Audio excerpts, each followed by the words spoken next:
ஆண்டவராகிய இயேசு கிறிஸ்துவின் நாமத்தினாலே உங்களை நான் வாழ்த்துகின்றேன்.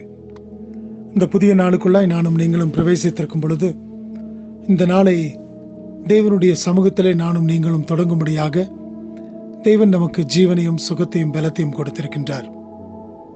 ஒவ்வொரு நாளுக்குள்ளாய் நாம் இப்படியாக வரும் பொழுது கர்த்தருடைய கிருபைகளையும் அவருடைய அன்பையும் நாம் நினைத்து அவரை துதிக்க நாம் கடமைப்பட்டவர்களாக இருக்கிறோம். ஏனென்று சொன்னால், ஒவ்வொரு நிமிஷமும் தேவனாலே கொடுக்கப்படுகின்ற ஒரு ஆசீர்வாதமாய் காணப்படுகிறது. பூலோகத்தில் பார்க்கும் பொழுது அநேக காரியங்களின் நிமித்தமாய் கொள்ளை கொண்டு போகின்ற ஒவ்வொரு கூட்டத்தையும் நாம் பார்க்கும் பொழுது, நானும் நீங்களும் ஜீவனோடு கூட இந்த கால வேளையிலே எழுந்திருக்கிறோம் என்று சொன்னால், அது நிச்சயமாய் கர்த்தருடைய கிருபையாய் மாத்திரமே காணப்படக்கூடும்.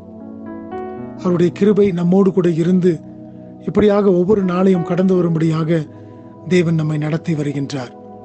அப்படி என்று சொன்னால், இந்த நாளையும் நாம் பிரவேசித்திருக்கும் பொழுது தேவனை நாம் நினைத்து அவரை துதிக்கின்றவர்களாக, ஸ்தோத்தரிக்கின்றவர்களாக, ஆண்டவரே, நீர் என்னையும் எங்களையும் இவ்வளவு காலங்களாக எங்களை பாதுகாத்து வழிநடத்தி வந்து ஒரு புதிய நாளுக்குள்ளாய் நாங்களும் பிரவேசிக்கும்படியான ஒரு கிருபையும் கூட நீர் எனக்கு தந்திருக்கின்றீரே, அதற்காய் உமக்கு நாங்கள் நன்றி செலுத்துகிறோம் என்று சொல்லும்படியான ஒரு நேரத்திற்குள்ளாய் நாம் கடந்து வந்திருக்கின்றோம்.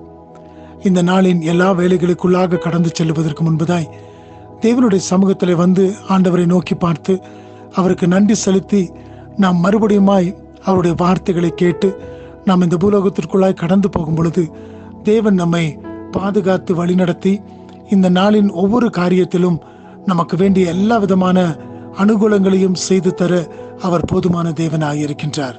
ஆகினாலே அவரை விசுவாசித்தவர்களாய் அவரை நோக்கி பார்க்கின்ற ஒவ்வொருவருக்கும் இப்படிப்பட்ட காரியத்தை செய்கின்றவராக அவர் இருக்கின்றார். எசேக்கியேல் 36வது அதிகாரத்தின் 9வது வசனத்தை நான் வாசிக்கின்றேன்.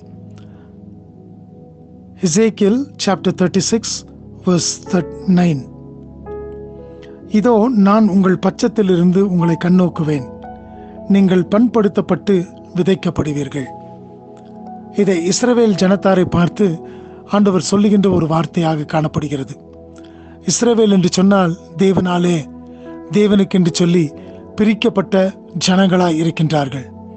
இஸ்ரவேல் தன் தேவனுக்கு சொந்தமான ஜனங்களாக இருக்கிறார்கள் என்று சொல்லி நாம் வேதத்தில் பார்க்கிறோம். அப்படி என்று சொன்னால், இந்த நாளிலும் கூட நானும் நீங்களும் இஸ்ரவேலராய் காணப்படுகின்றபடியினாலே அவர் இப்படிப்பட்ட ஒரு வார்த்தையை சொல்லுகின்றார், நான் உங்கள் பட்சத்தில் இருந்து உங்களை கண்ணோக்குவேன். இந்த நாளிலும் கூட அவர் நம்முடைய அருகாமையிலிருந்து, நம்முடைய பட்சத்திலிருந்து நம்மை கண்ணோக்கி பார்க்கக்கூடிய தேவனாக இருக்கின்றார்.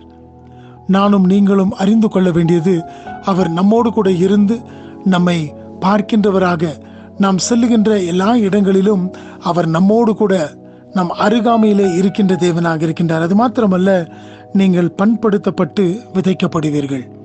நிச்சயமாய் நாம் பண்படுத்தப்பட்ட ஒரு நிலத்தை போல அதிலே விதைக்கும் பொழுது அநேக கனிகளை கொடுக்கும் அல்லவா?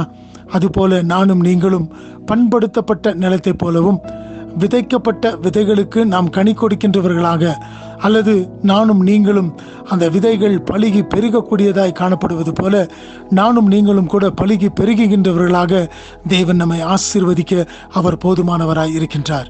ஆகினாலே எனக்கு பிரியமான தேவ ஜனமே, இந்த நாளுக்குள்ளாய் நீங்கள் கடந்து போய் நீங்கள் செய்யக்கூடிய ஒவ்வொரு காரியத்திலும் தேவன் உங்களை கண்ணோக்குகின்றவராய், தேவன் உங்கள் பட்சத்தில் இருக்கின்றவராக, உங்கள் நிலங்கள் பண்படுத்தப்பட்டதாக, நீங்கள் விதைக்கப்படும் பொழுது அவைகள் பலன் கொடுக்கக்கூடியதாக காணப்படுகிறது என்று சொல்லி வேத வசனம் சொல்லுகிற விதமாய் இந்த நாளிலும் கூட எல்லா விதமான ஆசீர்வாதங்களினாலும் உங்களை தேவன் நடத்துவாராக.